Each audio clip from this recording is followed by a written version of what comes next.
Your first movie. Yes. Okay, how nervous were you? Not only your first movie, your first movie with Cher. Okay, my goodness, they could have given you like little training ground at first, And but Stanley no. Tucci. Exactly. And hello, Oscar nominees, Right. winners. Yeah. Tell me how nervous were you when you finally realized that Cher was going to be a part of this movie? I was so thrilled. I wasn't going to have Clint Culpepper, the studio head, Yeah. stop begging her or stalking her until she did say yes. Yes.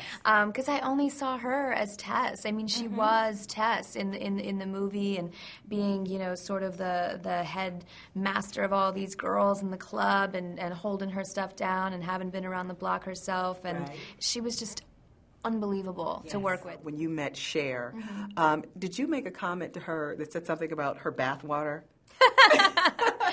Well, part of the reasons why Clint got her aboard was he was like, no, you don't understand. She loves you. She needs you to be in this movie with her because she's such a huge fan and she won't have anyone else do it with her. She would drink your bathwater. And so whenever I went on set, went to the soundstage with my son on my hip and my flats on, and I was so insecure, I was like, hi, Cher. I was like, I'm the one that wants to drink your bathwater. And yeah, that's me, the obsessed fan stalker. And, you know, we had a good laugh about it, and that's when she said, I'm so happy you're here and welcome. And it was a bonding moment from then on. I understand it was your role on Saturday Night Live that actually got you the part. Is that right?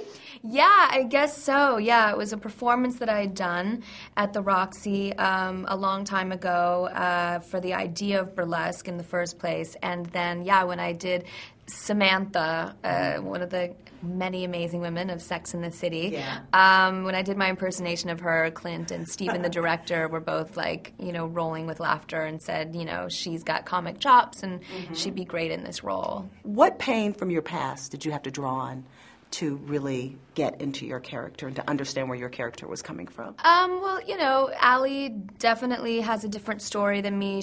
Her mother dies passes away when she's very young, and she grows up, you know, trying to fight her way through a lot of foster care homes, growing up very quickly, having to take care of her grandma and be the sole provider and caretaker of her.